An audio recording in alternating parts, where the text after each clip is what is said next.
Vamos lá. Então, o objetivo da nossa aula de hoje, do nosso aulão, a gente vai falar sobre estratégias de alfabetização.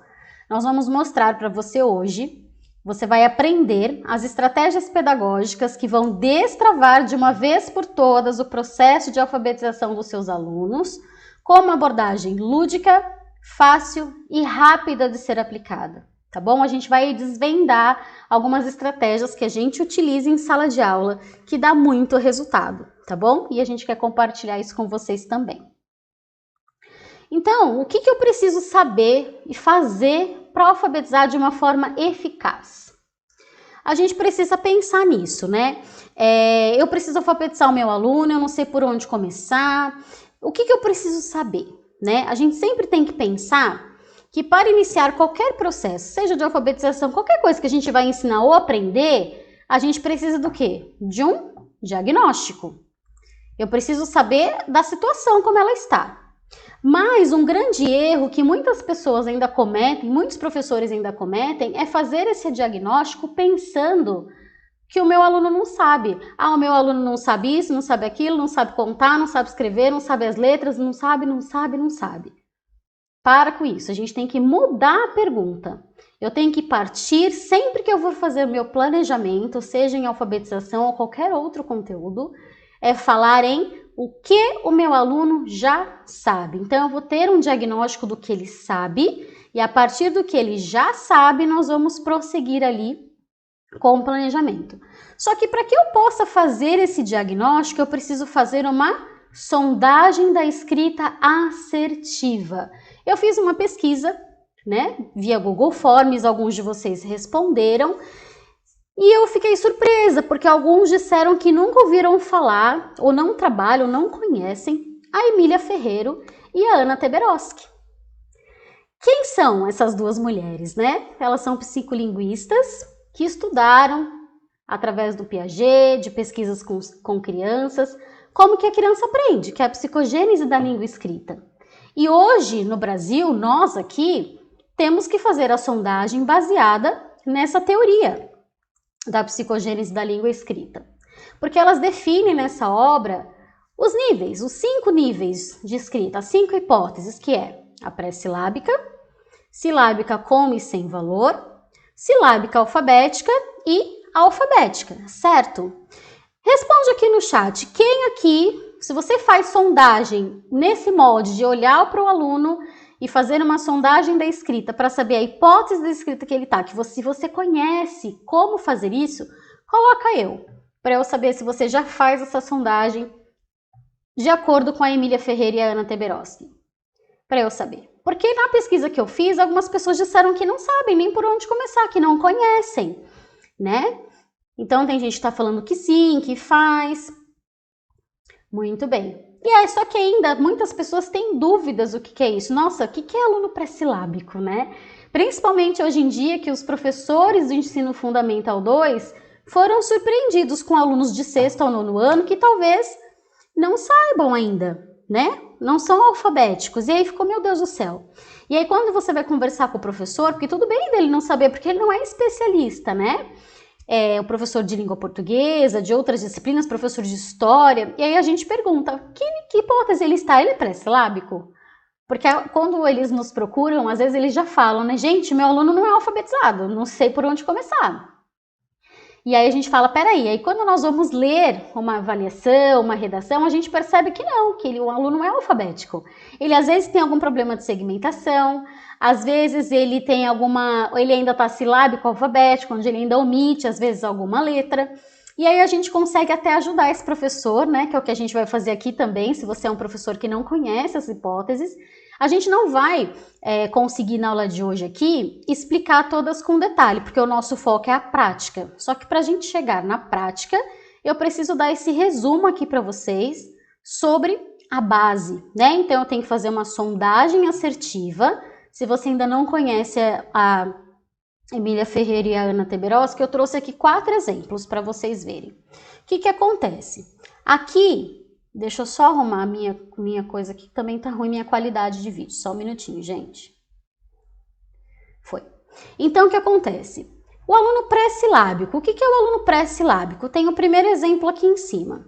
Ele escreveu cavalo Ele coloca letras aleatórias, o som das letras não faz sentido para ele, ele mistura letras e números, né? Que nem aqui, cavalo. Tá tudo misturado. Quando você dita uma palavra, por exemplo, escreve o seu nome, ou o que tinha na sua festa de aniversário, ele repete as letras, para ele, às vezes ele enche a linha, né, de letras, ou às vezes ele coloca só uma letra, ou às vezes número. Então essa é a fase pré-silábica. Quando que o aluno passa a ser silábico? É quando as letras já começam a fazer sentido, o som das letras começam a fazer sentido para ele. No início da fase, que é o silábico sem valor, ele sabe ali que, por exemplo, para escrever gato, ele precisa de 2 letras, mas ele não sabe necessariamente qual é, se é o G, se é o A, se é o T, se é o O, mas ele já começa a pensar nisso. Se ele for escrever, por exemplo, cachorro, ele ainda não sabe que é o C, ele faz por sílabas, mas não necessariamente a sílaba certa da palavra. Quando ele começa a ser silábico com valor, ele já faz como está nesse exemplo, que nem aqui está escrito gato. Ele usou 2 letras que fazem realmente parte da palavra gato. Aqui tem um exemplo de borboleta, ele colocou aqui, ó, bo, um O para bo, o outro O para o outro bo, borboleta.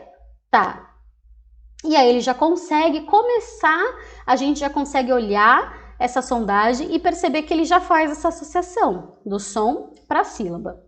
Já na fase silábico-alfabética, ele já tá vendo? Ele escreveu aqui dinossauro, tá bem clarinho, mas eu acho que vocês conseguem ver. Dinossauro, camelo, ele já está quase ali, é uma transição, né, do silábico para o alfabético. E o alfabético ele já consegue fazer a escrita. Mas, por exemplo, aqui no alfabético ele escreveu caminhão faltando o NH. Isso pode acontecer? Claro que pode. Então, o aluno, ele não é porque ele está alfabético que ele está alfabético ortográfico, que é como a gente costuma dizer.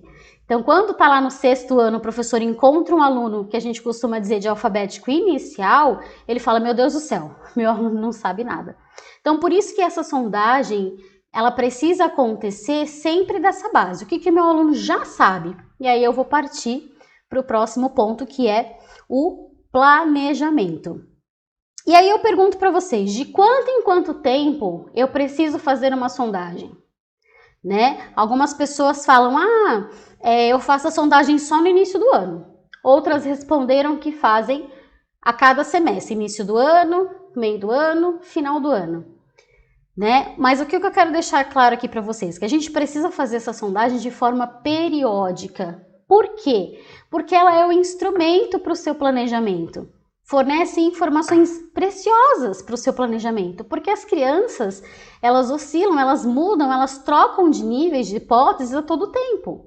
Então, às vezes, o seu aluno chegou na escola hoje pré-silábico ou silábico, e aí ele fez alguma atividade de silábico, ele já foi para silábico com valor, porque ele entendeu o processo. Claro que foi uma construção, então eu preciso a todo tempo observar esse meu aluno, qual é a hipótese que ele está, para que ele avance, né?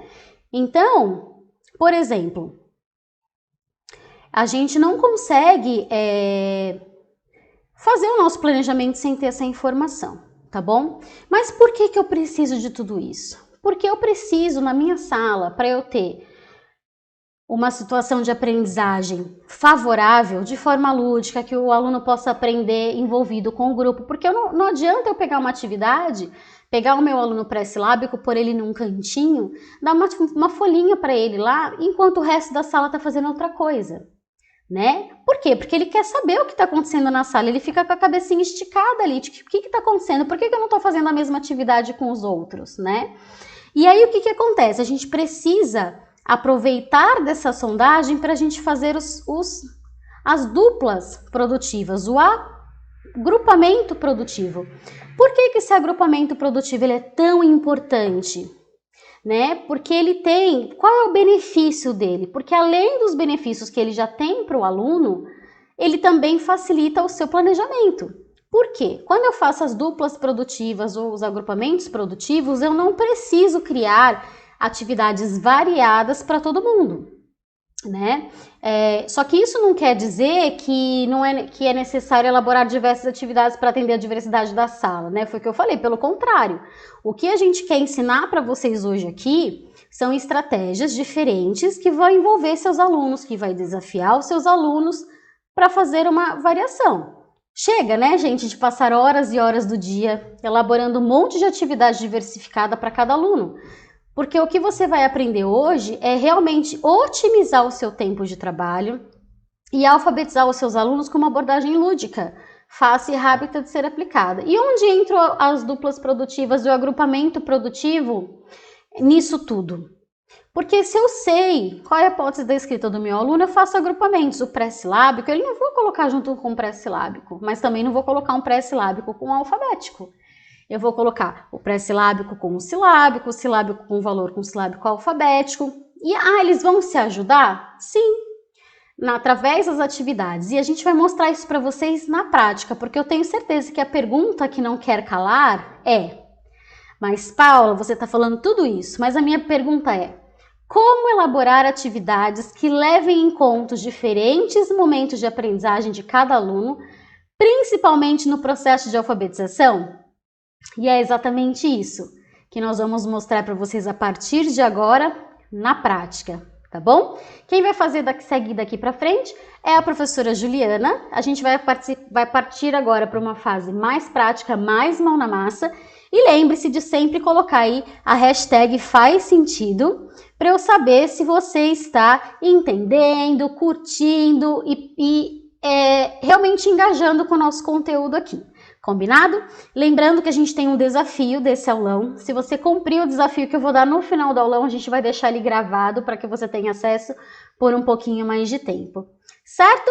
Muito bem, gente. Então, eu vou fechar aqui a minha câmera, deixar a professora Juliana seguir daqui e a gente vai sempre comentando, olhando o chat, respondendo vocês.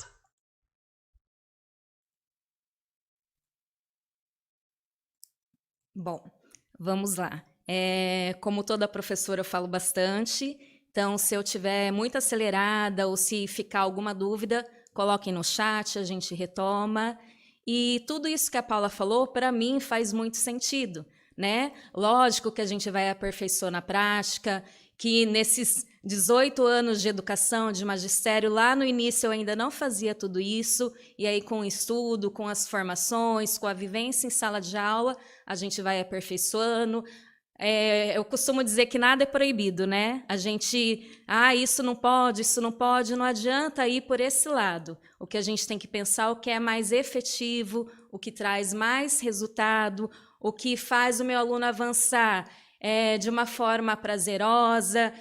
A gente viu algumas questões no site, que às vezes o aluno está inseguro, às vezes chora em algumas situações. Então, a gente vem resgatando essas boas práticas, o que a gente pode fazer enquanto docente, como trabalhar essas diferentes hipóteses de escrita que a gente tem na turma. Todos têm, sempre tivemos, e agora, pós-pandemia, e aí voltando um pouquinho ainda na pandemia, a gente tem um número até maior aí em sala de aula. E o que fazer diante dessa demanda, diante desse novo perfil de alunos, que eles têm muita dificuldade, não são só as séries iniciais, temos vários casos aqui na nossa cidade, com certeza vocês também, de alunos de quarto, de quinto ano, de ensino fundamental 2 que ainda não estão alfabetizados, e muitas vezes não é uma dificuldade, como a Paula já falou, né? Esses alunos estiveram fora da escola, por mais que a gente tenha se empenhado, enviando atividades, elaborando questões aí nesses 2 anos de pandemia, muita coisa se perdeu. Então, assim, essas boas estratégias também vêm com esse cuidado, o que fazer, né, neste momento para apoiar vocês, professores, para darem conta dessa situação. Pode avançar, Paula. Como é uma sequência didática e por essa fase do ano, né, esse período que estamos, a gente elaborou essa sequência didática, Festa na Roça, mas vocês vão perceber que todas as sequências que a gente apresenta são possíveis de adaptação. Eu consigo elaborar, eu posso pegar essa sequência e transformar numa outra temática. E essa sequência está mais voltada do 1º ao 3º, para o 4º, mas eu dou aula no 5º, no 6º. Como que eu faço essas adequações? E aí vocês vão percebendo que isso é possível. Quando eu tenho essa intencionalidade, quando eu percebo essas boas práticas, o que eu posso fazer, tá bom? Então, começando aqui, sequência didática, festa na roça, todas são situações de leitura escrita que não trabalham só a alfabetização e nem trabalham só as questões de letramento. Magda Soares sempre fala que a criança precisa se alfabetizar letrando e se letrar alfabetizando. Todas as situações eu aproveito para as duas questões, para tanto resgatar, sistematizar essas questões de alfabetização, mas em situações práticas, significativas para os alunos, explorando diferentes gêneros textuais, que são as situações de letramento. Uma questão muito importante, antes de avançar a página, é pensar nesse início do processo de alfabetização, que nós temos professores da educação infantil participando hoje, muitos do 1º ao 3º, e aí a gente pensa, nossa, mas meu aluno não sabe nome de letra, meu aluno tem dificuldade em sílaba, e quando a gente estuda a nova BNCC, a organização desse currículo, a gente percebe que essas questões são tratadas sim, mas se espera que a gente trate tudo isso, cuide dessas questões a partir dessas situações, né? Situações que têm um encadeamento, que têm um objetivo, não são atividades soltas, né? Tem uma continuidade, a criança se sente participante, eu consigo incluir todos os alunos de todas as hipóteses, e para tudo isso acontecer lá no início, e a gente vai ver bastante isso nos slides, algumas situações, a gente fala que são as atividades permanentes, que são as listas, que são muito importantes nesse 1º período de alfabetização, listas, por meio de diferentes estratégias, e também os textos de memória. Por quê? Que eles atendem uma questão. Quando o aluno sabe o que está escrito, por mais que ele ainda não leia e não escreva convencionalmente, sabendo o que está escrito e tendo isso memorizado, ele utiliza outras questões para encontrar isso. Ele utiliza as pistas. Então, por exemplo, eu preciso completar a música do sapo. E aí eu sei essa música de memória, eu vou pensar nas letras iniciais, mediais, finais, nos sons. E aí quando eu faço isso numa forma sistemática, com boas perguntas, com boas intervenções, eu também estou trabalhando a questão das letras, a questão das partes, que o currículo não chama de sílaba, chama de partes. Estou trabalhando também essa relação do grafema, do fonema, que a criança consegue perceber que a língua, o que a gente fala, está diretamente associado à escrita. Então, tudo isso ela vai avançando e a gente vai mostrar boas práticas, boas atividades para vocês aplicarem, adequarem para diferentes situações. Então, uma primeira situação que a gente trouxe na sequência didática, festa caipira, festa na roça, a situação número 1, e aí quando vocês percebem esses bons livros, esses bons materiais, sempre inicia com uma exploração de imagem, com perguntas disparadoras. Nesse caso é a música Olha para o Céu, né? Olha para o céu, meu amor. Sugere-se que o professor apresente isso num cartaz, de uma forma ampliada, que ele faça a leitura quantas vezes forem preciso dessa música ou de um poema, de uma quadrinha, qualquer texto que a criança precise memorizar. Essa leitura, a orientação é que ele não faça de maneira pausada, palavra por palavra, mas que ele faça aquela leitura global, linha por linha, verso por verso, para a criança, para aquilo fazer sentido para a criança naquele momento, para a criança, para o estudante e para o aluno. Então, essa é a primeira situação, a importância da leitura, de apresentar esses textos antes de partir para outras experiências de aprendizagem. Numa segunda situação, e aí já tem a sugestão, que é para alunos da hipótese de escrita pré-silábica e silábica, e aí eu penso que é aluno desde a educação infantil, o que eu posso fazer? Solicitar que esses alunos circulem palavras neste texto. Então, ele já tem aquilo memorizado, ele utiliza essas pistas do texto de memória. E aí, por exemplo, olha para o céu, meu amor. Quando ele conhece a música, ele sabe que amor está no começo da música, é uma primeira pista, né? Quando ele conhece o verso, ele sabe que amor é a última parte daquele verso, então é uma outra pista. E aí ele vai procurar a referência das letras, dos sons. De repente ele não sabe ler e escrever a palavra amor, mas ele lembra que amor é o A de Ana Carolina da turma, é o A de André, que o or, por exemplo, ele conhece uma palavra que termina com aquele som final. Então essas pistas, essas associações, essas comparações possibilita que o aluno que ainda não está alfabetizado participe dessas situações de aprendizagem. Deixa eu só dar um recadinho, não estou aparecendo, mas eu estou acompanhando o chat. Agora que a gente começou a compartilhar a tela, que está aparecendo as letras para vocês ficam meio miudinhas. É que assim, a gente só está mostrando para vocês entenderem que dá para criar várias estratégias, mas não se preocupem com o texto em si, porque a Juliana está explicando tudo para vocês, tá bom? Ele fica mesmo miudinho. Se você quiser deitar o celular, colocar ele na horizontal, você consegue enxergar melhor, mas não se preocupe em ler a palavra em si, é mais a organização do que está sendo mostrado, porque a Juliana vai explicar tudo passo a passo para vocês. Voltando, uma dica muito importante é o professor cuidar do ambiente alfabetizador. Por quê? Esses bons textos, esses bons materiais precisam fazer parte desse ambiente.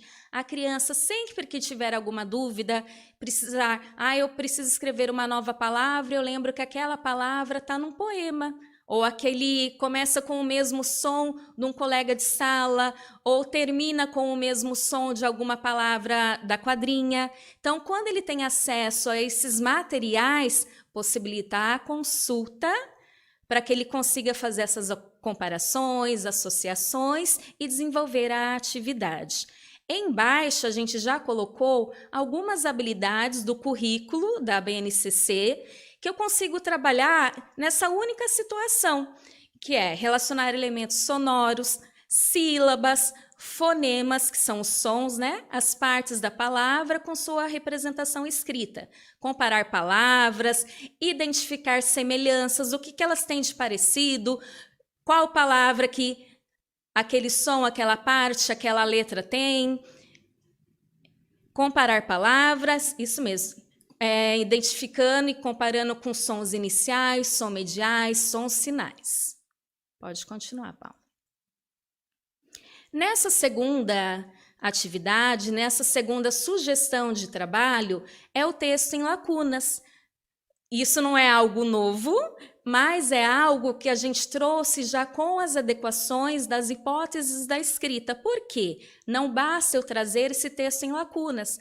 Porque cada hipótese da escrita, cada aluno ali da minha turma já tem algo aprendido, algo que eles dominam, mas tem também as suas dificuldades. Então, quando eu trago essas adequações, eu possibilito que todos participem, e não é aquela participação de eu ficar esperando a resposta do colega ou esperar uma correção na lousa, é uma participação efetiva. Eu trazer um desafio possível para o aluno daquela fase, daquela hipótese. Então, nesses quadrinhos em verde, é a música Pedro, Antônio e João, também dessa situação, dessa temática Festa da Roça. Para a criança da hipótese pré-silábica e silábica sem valor, eu trago como se fosse o banco de palavras. Já tem as palavras que ele vai usar para completar a música. Usar como? Novamente, utilizando as pistas de letra inicial, som final, as partes da palavra. Posso trazer algumas palavras intrusas, que a gente chama, ao invés de trazer só as 4 palavras, eu aumento esse número. Então, por exemplo, para achar noiva, eu posso trazer outras palavras que também iniciam com N, que também terminam com A, mas que as letras intermediárias nesse caso, teriam que ser diferentes. Para quê? Para forçar o aluno que, de repente, só encontra a palavra pela letra inicial, ele vai ter que usar as outras pistas de letras e sons sinais, letras e sons intermediários e assim por diante. Já isso para o aluno, se eu trouxer do mesmo formato para o aluno, o silábico com valor, silábico alfabético, fica muito fácil. Então, eu mudo o desafio. Ele vai preencher o texto sem lacunas, ele ainda, nestas hipóteses, não consegue fazer sem o apoio, mas ao invés de trazer as palavras prontas, eu trago as letras que compõem cada palavra. Então, o aluno, com a filha de João, ao invés de trazer a palavra João, já tem as letras ali como referência, ele pode recortar, manusear, até encontrar a ordem certa. É sugerido, como a Paula falou, que se trabalhe no agrupamento produtivo, porque o aluno não aprende só com o professor.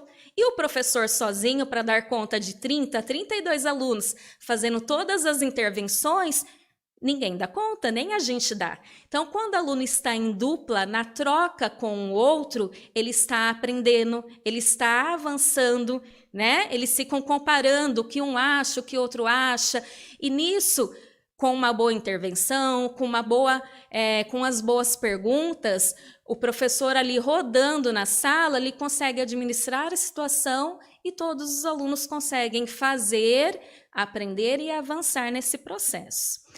E para o aluno lá da hipótese alfabética, como que eu faço? Ele precisa de apoio para escrever essas palavras? Ele não precisa. Então, o aluno da hipótese de escrita alfabética, ele vai completar esses textos com a escrita de próprio punho. O que é? Ele escrever da maneira que ele acredita que é. Então, eu combino que ele vai escrever da melhor maneira possível e depois eu faço as intervenções. Ou se ele for uma palavra com muitas dificuldades ortográficas, que ele ainda não domina, eu posso separar as letras móveis somente dessas palavras para que ele ordene e complete. Eu não preciso fazer isso com todas as palavras, só aquelas que ele apresentar dificuldade.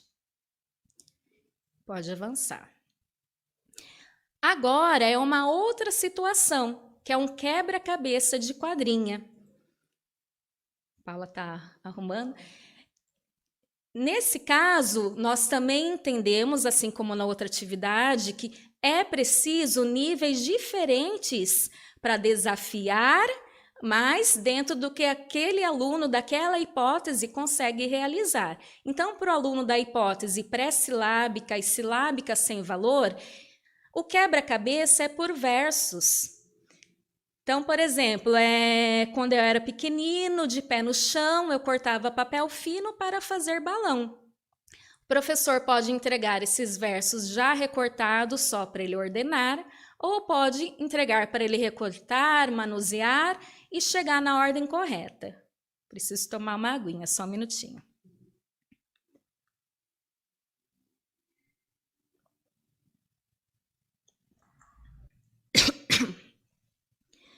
Para o segundo grupo, que são os alunos da hipótese silábica com valor, eu não preciso trazer essa quadrinha ou poema ou a música em versos. Uma sugestão é que eu traga como apoio as palavras também para ele manusear e chegar na ordem correta para escrever essa quadrinha ou qualquer outro texto de memória.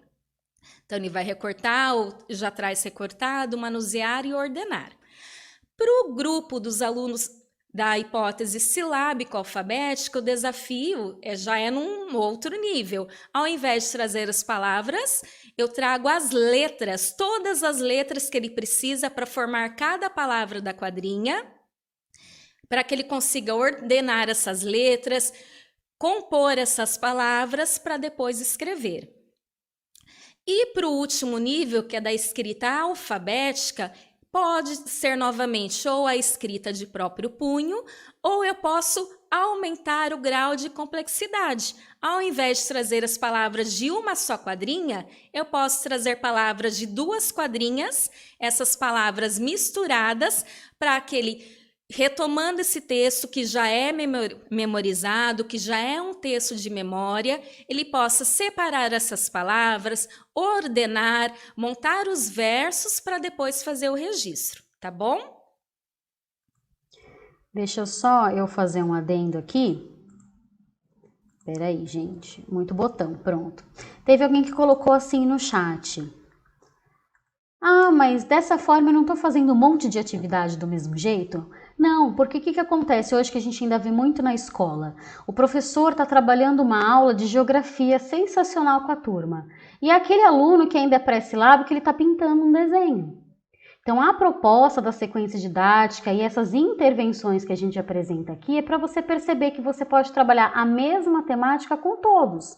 O que vai diferenciar ali é o material para o registro. Alguns vão registrar de próprio punho, outros vão usar a cartinha, outros o texto em lacuna, mas é a mesma atividade com todos da turma. Não tem ninguém isolado fazendo outra coisa, ou só pintando, ou só recortando. Ele está inserido ali com a turma no contexto e participando dos desafios. O que muda é o desafio de cada hipótese, mas a atividade, o planejar é o mesmo. Eu não preciso pensar, eu vou planejar uma sequência didática de festa na roça, para quem já está ali alfabético, e para o outro eu vou dar música de festa junina de uma forma aleatória. Não, a ideia é envolver todos os alunos numa mesma atividade. O que muda é a hora do registro.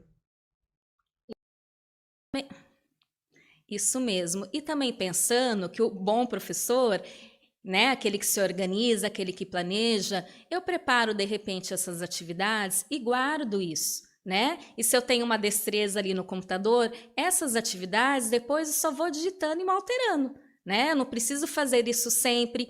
Por exemplo, se eu quiser entregar já recortado nos envelopes, eu não preciso dar esse envelope depois para o aluno, eu posso guardar novamente. Ele vai usar, vai manusear e depois eu guardo aquilo, porque ele vai registrar numa folha, vai registrar no caderno. Então isso, eu, por exemplo, a Paula sabe, eu sou a moça das caixas, eu tenho várias caixas de várias temáticas, de várias sequências, são materiais que eu sempre uso, né? E algumas outras temáticas que vão surgindo, eu só vou adequando, usando aquilo que eu já tenho salvo e vou ajustando. Parece que dá mais trabalho, mas em sala de aula isso é mais fácil, o professor fazer as intervenções, conseguir dar conta dessa situação. Como a Paula mesmo falou, não vai ter nenhum aluno fazendo uma situação totalmente diferente, de uma temática que não tem nada a ver. Ah, todo mundo está trabalhando escrita, mas um está trabalhando uma lista de alimentos, outro está trabalhando um caça-palavras de animais. Então, assim, as atividades não se conversam, não consigo fazer aquela questão da oralidade, que é muito importante nessa fase de alfabetização. Não consigo fazer as correções coletivas, que são ótimos momentos para eles expressarem tudo o que eles sabem, compararem os seus saberes com os saberes dos colegas. Quando eu faço isso dentro de uma mesma temática, dentro de uma mesma situação, isso é muito efetivo, tá bom? Uma próxima atividade aí também é super comum. Ai, qual é a novidade? Mostrar uma cruzadinha, mas não é simplesmente uma cruzadinha. É uma cruzadinha também pensada para diferentes hipóteses. Por quê? Se eu trago uma cruzadinha, como está na segunda figura, sem nenhum tipo de apoio, o meu aluno pré-silábico, silábico, ele não vai conseguir realizar. Mas se eu trago, como na primeira situação, na primeira imagem, essa cruzadinha já com um banco de palavras, essas palavras organizadas em colunas pelo número de letras. Ai, mas aí ficou muito fácil, é só ele contar os quadradinhos e copiar. Não, porque a orientação é que eu coloque novamente aquelas palavras intrusas. Então, lá na cruzadinha eu tenho 2 palavras com 7 letras. Então, no banco de palavras, ao invés de 2, eu vou colocar 3, vou colocar 4. Posso pensar, minha turma, como está muito inicial, vou colocar todas as letras de uma mesma coluna, todas as palavras, desculpa, de uma mesma coluna, começando com letras diferentes. Então, meu aluno pré-silábico muito inicial, ele consegue perceber o som inicial somente, ele ainda não consegue perceber o som final, os intermediários. Eu alterando só a letra inicial, deixando diferente em todas as palavras, já permite que ele faça. Ele avançou um pouquinho, eu já posso misturar essas letras iniciais, posso colocar nas palavras intrusas outra letra, outra palavra que comece com a mesma letra, mudar o som final, os intermediários, assim como a gente já comentou no outro slide. Para cada vez esse aluno ser desafiado em novas questões. Então, ele já domina a letra inicial, ele consegue perceber, encontrar a palavra pelo som, pela letra inicial, eu trago o desafio para o som e para a letra final. Ele já consegue também. Então, eu modifico as letras intermediárias e vou aumentando esse desafio, tá bom?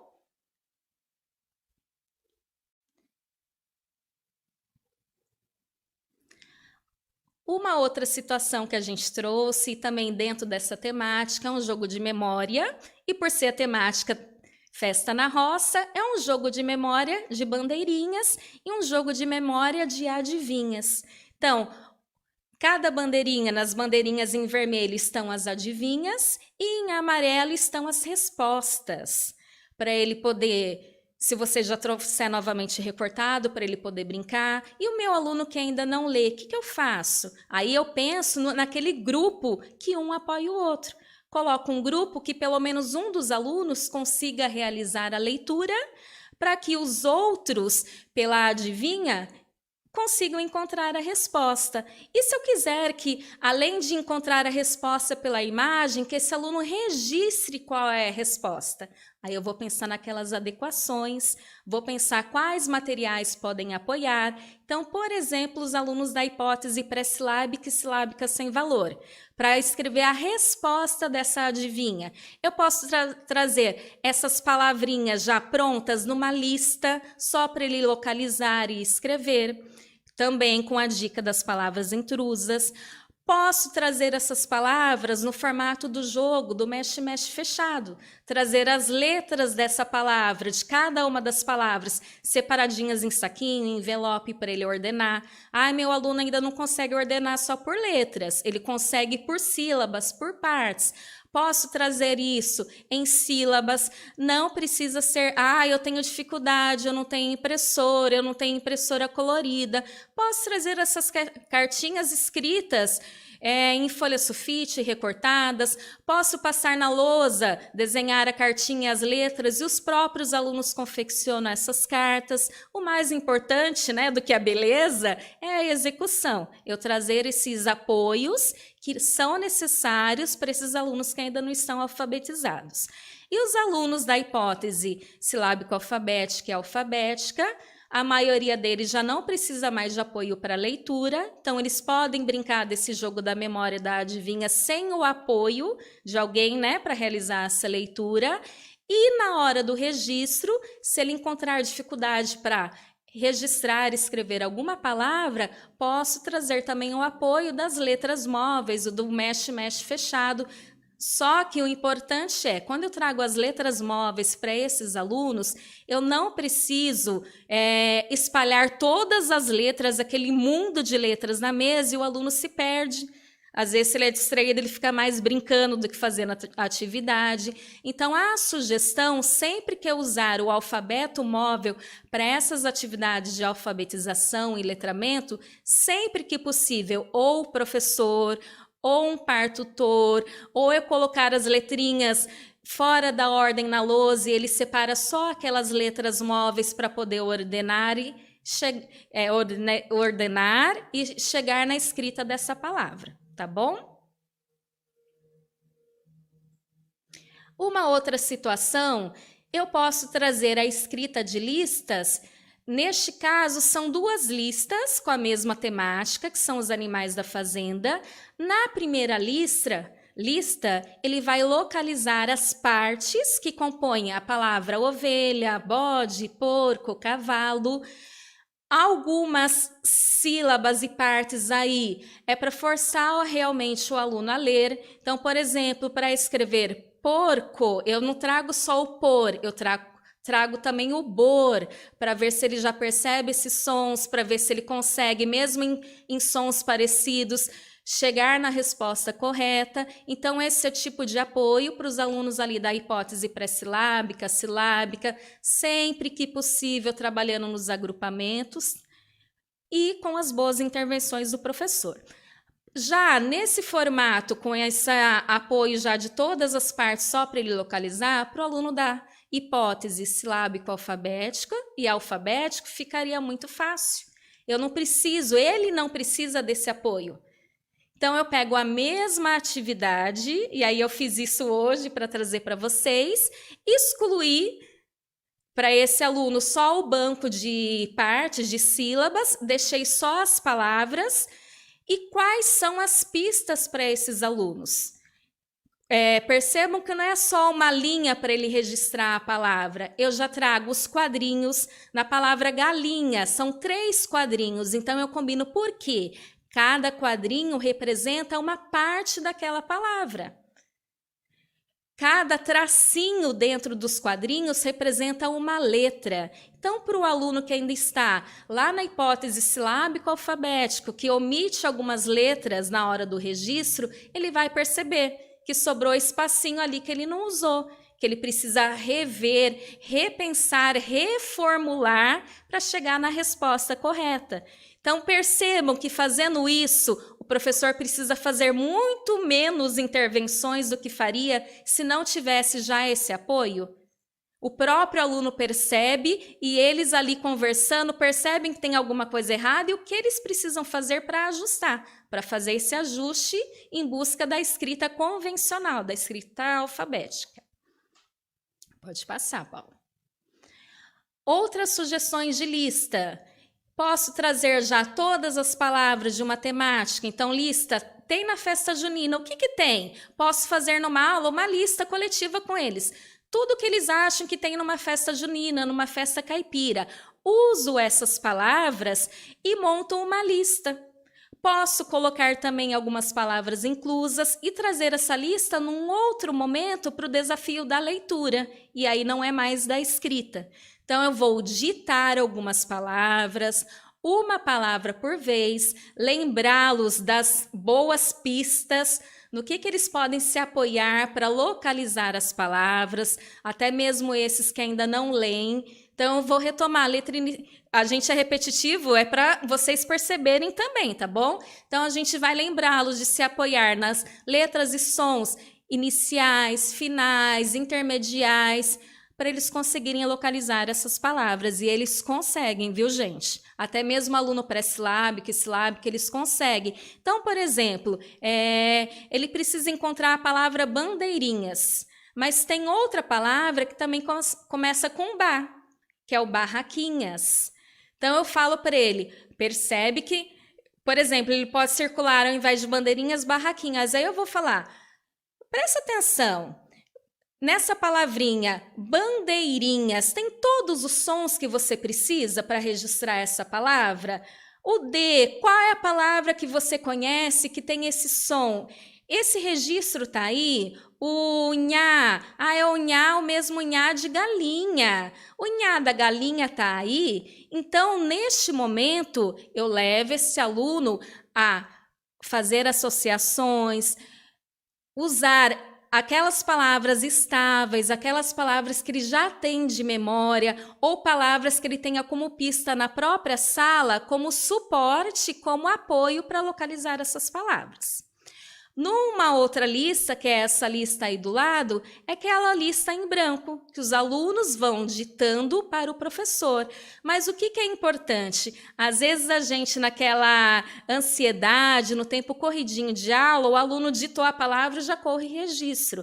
Não é essa a intenção da atividade. A atividade é ditado ao professor. Ele vai falando cada parte da palavra, ele vai fazendo as tentativas de falar quais são as letras, quais são as partes daquela palavra. Os colegas podem auxiliar até que a turma consiga chegar no registro esperado, no registro alfabético, no registro convencional de cada palavra, tá bom? Uma outra questão que eles têm muita dificuldade, e quando a gente observa o currículo, a BNCC lá no primeiro ano já inicia a questão da segmentação, para ver se a criança já consegue perceber esses espaços necessários entre as palavras, o sentido desses espaços em brancos. Então, o primeiro desafio, quando eu estou iniciando esse trabalho de segmentação, é fazer a segmentação de palavras. Mas qual é a questão? O que é importante? Se eu trouxesse essas palavras, pipoca, cocada e milho, meu aluno não sabe ler e eu não trago esse apoio das imagens, ele não faz nem ideia de quais são as palavras. Ele não tem aquilo como pista. Lembra daquela boa pergunta? Quando ele já sabe o que ele precisa procurar, ele utiliza o conhecimento dele para procurar onde. Onde está escrita a palavra pipoca? Onde começa? Onde termina? Qual é a primeira letra de pipoca? Qual é a última letra? Ah, se o A é a última letra ou se o K é a última parte, eu sei que logo depois disso vem a palavra cocada. Então, o meu esforço vai ser para uma segunda palavra. E aí, novamente, ele vai ter que localizar qual é a letra inicial ou o som inicial, a letra final e ir segmentando, colocando aquelas barrinhas coloridas para separar as palavras e depois copiar. Quando os alunos já avançaram, ou eu tenho alunos mais avançados na escrita, na leitura na minha turma, eu não preciso trazer só palavrinhas simples para ele segmentar. Eu posso trazer como está proposto aí na segunda imagem. Eu já trouxe nomes de brincadeiras, corrida de 3 pés.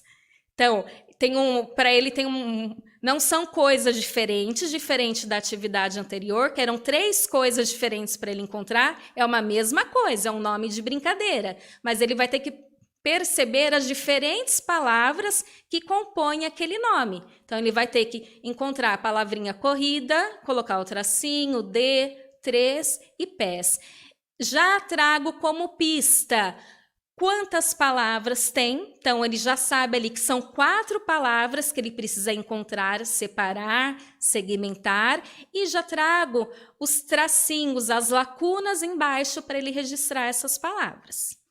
Quando os alunos vão avançando, e aí a gente fala de 3º, de 4º e 5º ano, eu posso trazer textos de memórias já todos grudadinhos para ele segmentar, então eu trago os versos emendados, grudadinhos. Posso trazer mais para frente trechos de diálogo, e aí tem outras questões que ele vai precisar cuidar, não é só separar essas palavras, ele vai ter que perceber os participantes desse diálogo, o narrador, por exemplo, o Chapeuzinho, qual é a fala do lobo. Ele vai precisar organizar isso em palavras. Acabou a parte do narrador, chegou a parte da Chapeuzinho. O que eu faço?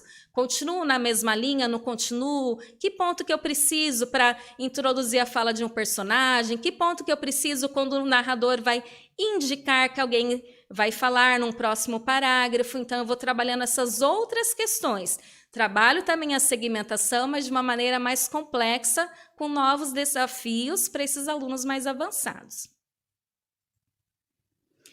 Uma outra questão que eu até já citei nas outras telas, nos outros slides, isso a gente usa bastante, os alunos avançam demais, são as cartelas ou do jogo mexe-mexe fechado, que são essas cartinhas.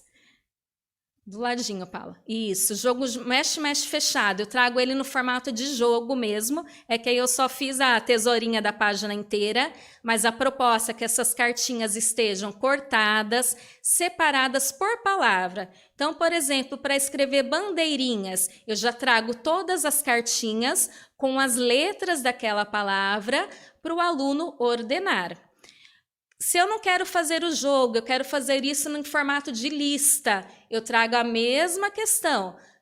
As letras que compõem aquela palavra, já trago ali na pistinha, na pista do lado, no quadro em cinza, todas as letras, mas só as letras daquela palavra. Então, eu combino. Você vai utilizar as letras, mas não pode sobrar nenhuma. Então, ele vai riscando, vai usando as letras e vai encaixando na palavra até chegar na escrita convencional. Também tem as pistas dos quadrinhos, que representam o total de letras, e tem as pistas dos arquinhos. Cada arquinho é uma sílaba. Então, para escrever boliche, tem 3 arquinhos, tem 3 partes. Eu sei que o bo tem 2 quadrinhos, então são 2 letras. O li também e o che, que são 3 letras, 3 quadrinhos num mesmo arquinho. Nessa sílaba, nessa parte, ele vai precisar usar 3 letras.